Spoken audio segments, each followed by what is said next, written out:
ഈശോമിശിഹായ്ക്ക് സ്തുതിയായിരിക്കട്ടെ. പ്രിയമുള്ളവരെ, പരിശുദ്ധ അമ്മയോടും വിശുദ്ധ യോസേപ്പ് പിതാവിനോടും സകല വിശുദ്ധരോടും സകല മാലാഹമാരോടും ചേർന്ന് നമ്മുടെ പിതാവായ ദൈവത്തെ, അവിടുത്തെ ആനന്ദമായ കാരുണ്യത്തെ പ്രതി നമുക്ക് ആരാധിക്കാം. പരിശുദ്ധനായ ദൈവമേ, പരിശുദ്ധനായ ബലവാനെ, പരിശുദ്ധനായ അമർത്തിനെ, ഞങ്ങളുടെ ഈ ലോകം മുഴുവൻ്റെ മേൽ കരുണയായിരിക്കണമേ. വിശുദ്ധ ഫൗസ്റ്റീനയുടെ ഡയറി കുറിപ്പ് 57-ാമത്തെ സന്ദേശം. സഹനം ഒരു വലിയ കൃപയാണ്. സഹനത്തിലൂടെ ആത്മാവ് രക്ഷകനെ പോലെയാവും. സഹനത്തിലൂടെയാണ് സ്നേഹം സ്ഫടികമാക്കപ്പെടുന്നത്.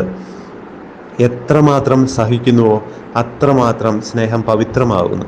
പ്രിയമുള്ളവരെ, പലപ്പോഴും സ്നേഹം തെറ്റിദ്ധരിക്കപ്പെടുന്ന സാഹചര്യങ്ങളുണ്ട്. സ്നേഹം എന്ന് കരുതി ശാരീരികമായ ചില വികാരങ്ങളെയും മാനസികമായ ചില അവസ്ഥകളെയും തെറ്റിദ്ധരിച്ചു പോകുന്ന ഒരു ദുരന്തം മനുഷ്യ ജീവിതത്തിലുണ്ട്. സ്നേഹം എന്നത് സഹനമില്ലാത്ത സാഹചര്യത്തിൽ അനുഭവപ്പെടുന്ന ഒരു അനുഭൂതിയോ ഒരു അവസ്ഥയോ ഒന്നുമല്ല, മറിച്ച് സഹനത്തിലൂടെ മാറ്റുരയ്ക്കപ്പെടുന്ന ഒരു നിലപാടാണ് സ്നേഹം. അതിനെ വളരെ സരളമായിട്ട് പറഞ്ഞാൽ, വളരെ ലളിതമായിട്ട് എളുപ്പത്തിൽ പറഞ്ഞാൽ, സ്നേഹമാണോ എന്ന് തിരിച്ചറിയാൻ സഹനത്തിൽ മാത്രമേ സാധിക്കുകയുള്ളൂ. അതുകൊണ്ടാണ് സ്നേഹമല്ലാത്തതൊക്കെ ചിലപ്പോൾ കഷ്ടപ്പാടുകൾ ഉണ്ടാകുമ്പോൾ നമ്മുടെ ജീവിതത്തിൽ നിന്ന് മാറിപ്പോവും. ഒത്തിരിയേറെ സുഹൃത്തുക്കൾ നമ്മുടെ ഒപ്പം സമ്പത്തിലും സുഖസമൃദ്ധിയിലും ഉണ്ടാവും, സുഭിക്ഷതയിലും ഉണ്ടാവും. എന്നാൽ സഹനം എൻ്റെ ജീവിതത്തിലേക്ക് കടന്നു വരുമ്പോൾ, ദാരിദ്ര്യം എൻ്റെ സാമ്പത്തിക മേഖലകളിലേക്ക് പതിയെ പതിയെ കടന്നു വരുമ്പോൾ, പല സൗഹൃദങ്ങളും ഇവനൊരു ബാധ്യതയാവാം, ഇവളൊരു ബാധ്യതയാവാം എന്ന് കരുതി മാറി മാറിപ്പോവും. എന്നാൽ ഏത് സഹനത്തിലും കൂടെ നിൽക്കാൻ തയ്യാറായാൽ, ഒരുപക്ഷെ നമ്മളും നമ്മുടെ കൺമുമ്പിൽ ബലഹീനമാക്കപ്പെടുന്ന, ദരിദ്രമാക്കപ്പെടുന്ന ജീവിതത്തോട് ചേർന്ന് നിൽക്കുമ്പോൾ നമുക്കും ത്യാഗവും അതുപോലെ തന്നെ വില കൊടുക്കേണ്ട ചില നിലപാടുകളും ഒക്കെ എടുക്കേണ്ടി വന്നേക്കാം.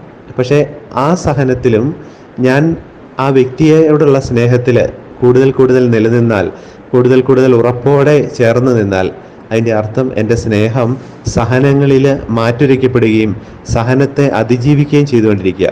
അതുകൊണ്ടാണ് ഇവിടെ പറയുക, സ്നേഹം സ്ഫടികമാക്കപ്പെടുന്നത് സഹനത്തിലൂടെയാണ്. സ്നേഹം സുതാര്യമാക്കപ്പെടുന്ന അവിടെയാണ്. അപ്പോൾ നമ്മളെ ഈശോയോടുള്ള സ്നേഹവും നമ്മൾ തിരിച്ചറിയുന്ന അങ്ങനെയാണ്. ഈശോ നമ്മളെ സ്നേഹിച്ചു എന്ന് കാണുന്നത് അവൻ നമുക്ക് വേണ്ടി സഹിക്കുകയും അവൻ നമുക്ക് വേണ്ടി നമ്മുടെ ഭാരങ്ങൾ ഏറ്റെടുക്കുകയും നമുക്ക് വേണ്ടി ശിക്ഷകൾ ഏറ്റെടുക്കുകയും ചെയ്തതുകൊണ്ടാണ്. അതുകൊണ്ടാണ് അവൻ്റെ സ്നേഹം എത്തി നിൽക്കുന്നത് സഹനത്തിൻ്റെ പൂർണ്ണതയിലാണ്. സഹനം മരണത്തോളം സഹനമായിട്ട് തീർന്നു. സ്നേഹിതർക്ക് വേണ്ടി ജീവൻ ബലിയർപ്പിക്കുന്നതിനേക്കാൾ വലിയ സ്നേഹമില്ലെന്ന് ഈശോ പറയുകയാണല്ലോ. അത് അവൻ്റെ കുരിശുമരണത്തിനപ്പുറത്തേക്ക് പോയപ്പോൾ അത് സ്ഫടികം പോലെ നശ്വരതയിൽ നിന്ന് അനശ്വരതയിലേക്ക് ഉയർത്തപ്പെട്ട അവസ്ഥയിൽ ഉദ്ധിതനായ ഈശോയിൽ നമ്മൾ കാണുക. അവൻ ദിവികാരുണ്യമായിട്ട് ഇന്നും നമ്മുടെ കൂടെ വസിക്കുമ്പോൾ നമ്മൾ മനസ്സിലാക്കുന്ന എങ്ങനെയാണ്, സഹനം കൊണ്ട് പിന്തിരിപ്പിക്കാവുന്ന ഒരു വ്യക്തിയായിട്ടല്ല ദൈവം മാറുക. അപ്പോൾ ഈശോയുടെ സ്നേഹത്തിൻ്റെ വിശ്വസ്തത അവൻ ഏറ്റെടുത്ത സഹനത്തിലൂടെയും നമുക്ക് തിരിച്ചറിയാൻ സാധിക്കും. ഇനി നമ്മുടെ സ്നേഹത്തിൻ്റെ വിശ്വസ്തത അവനോടൊപ്പം സഹിക്കുന്നതിലൂടെ നമുക്ക് തെളിയിക്കേണ്ടതായിട്ടുണ്ട്.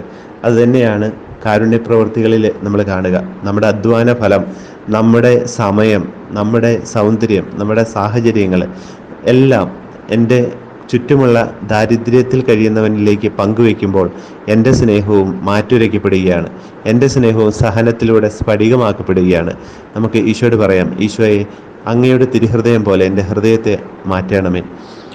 അങ്ങ് പറഞ്ഞിട്ടുണ്ടല്ലോ, ഞാൻ ശാന്തശീലനും വിനീത ഹൃദയനുമാകിയാൽ നിങ്ങൾ എന്നിൽ നിന്ന് പഠിക്കുമെന്ന് പറഞ്ഞിട്ടുണ്ടല്ലോ. അങ്ങയിൽ നിന്ന് ഞങ്ങളെ പഠിപ്പിക്കണമേ. അവിടുത്തെ അരൂപിയാൽ ഞങ്ങളെ കൂടുതൽ കൂടുതൽ അങ്ങയുടെ സ്നേഹത്തിൻ്റെ ആഴങ്ങളിലേക്ക് ഇറങ്ങുവാൻ സഹായിക്കണമേ. ഈശോയെ, ഞങ്ങൾ അങ്ങേ ശരണപ്പെടുന്നു.